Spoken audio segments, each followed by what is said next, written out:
Genesis chapter 41.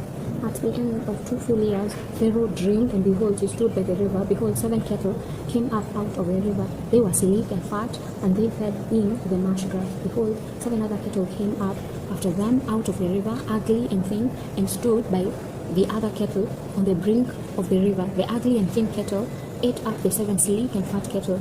So Pharaoh awoke, he slept and dreamed a second time, and behold, 7 heads of grain came up on one stalk, healthy and good. Behold, 7 heads of grain, thin and blasted, with the east wind sprang up after them. The thin heads of grain swallowed up the 7 dead, the 7 healthy and full years. Pharaoh awoke, and behold, it was a dream. In the morning his spirit was troubled, and he sent and called for all the Egypt's magicians and wise men. Pharaoh told him his dreams, but there was none who could interpret them to Pharaoh. Then the chief cupbearer spoke to Pharaoh, saying, I remember my faults today. Pharaoh was angry with his servants and put me in custody in the house of the captain of the guard with the chief baker. We dreamed a dream in one night, he and I. Each man dreamed according to the interpretation of his dream. There was with us a young man, a Hebrew, a servant to the captain of the guard, and we told him, and he interpreted to us our dreams. He interpreted to each man according to his dream. As he interpreted to us, so it was. He restored me to my office, and he hanged him. Then Pharaoh sent and called Joseph and brought him hastily out of the dungeon. He shaved himself, changed his clothing, and came in to Pharaoh. Pharaoh said to Joseph, I have dreamed a dream, and there is no one who can interpret it. I have heard it said of you that when you hear a dream, you can interpret it.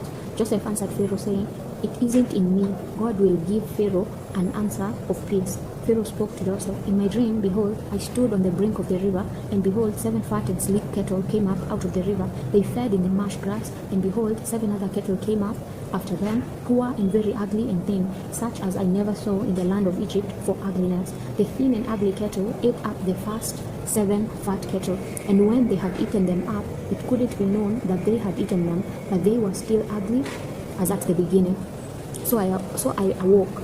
I saw in my dream, and behold, 7 heads of grain came up on one stalk, full and good, and behold, 7 heads of grain, withered, thin, and blasted with the east wind sprang up after them. The thin heads of grain swallowed up the 7 good heads of grain. I told this to the magicians, but there was no one who could explain it to me. Joseph said to Pharaoh, The dream of Pharaoh is one. What God is about to do, he has declared to Pharaoh. The 7 good cattle are the 7 years, and the 7 good heads of grain are 7 years. The dream is one. The 7 thin and ugly cattle that came up after them are 7 years, and also the 7 empty heads of grain blasted with the east wind, they will be 7 years of famine.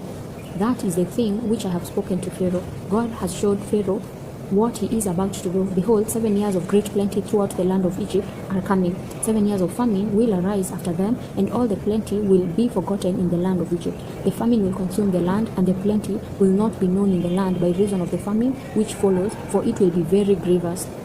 The dream was doubled to Pharaoh because the thing is established by God, and God will shortly bring it to pass. Now therefore let Pharaoh look for a discreet and wise man and set him over the land of Egypt. Let Pharaoh do this, and let him appoint overseers over the land, and take up the 5th part of the land of Egypt's produce in the 7 plenteous years. Let them gather all the food of these good years that come and store grain under the hand of Pharaoh for food in the cities, and let them keep it. The food will be to supply the land against the 7 years of famine which will be in the land of Egypt, so that the land will not perish through the famine.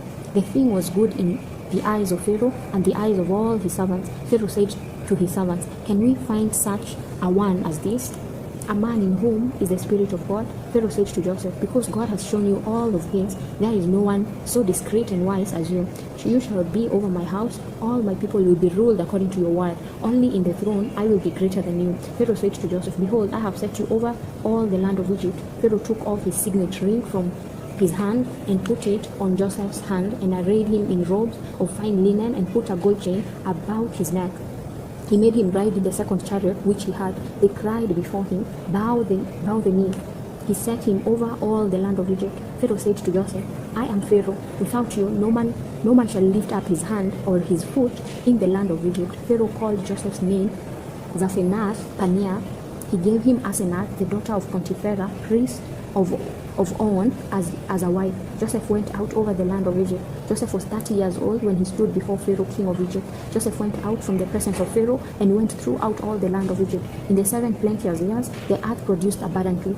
He gathered up all the food of the 7 years which were in the land of Egypt and laid up the food in the cities. He stored food in each city from the fields around that city. Joseph laid up grain as the sand of the sea very much until he stopped counting, for it was without number. To Joseph were born 2 sons before the year of famine came, whom Asenath, the daughter of Potiphera, priest of On, bore to him. Joseph called the name of the firstborn Manasseh, for he said, God has made me forget all my toil and all my father's house. The name of the second he called Ephraim, for God has made me fruitful in the land of my affliction. The 7 years of plenty that were in the land of Egypt came to an end. The 7 years of famine began to come, just as Joseph had said. There was famine in all lands, but in all land of Egypt there was bread. When all the land of Egypt was famished, the people cried to Pharaoh for bread, and Pharaoh said to all the Egyptians, go to Joseph, what he says to you do. The famine was over all the surface of the earth. Joseph opened all the storehouses and sold to the Egyptians. The famine was severe in the land of Egypt. All countries came into Egypt to Joseph to buy grain because the famine was severe in all the land, all the earth. Amen.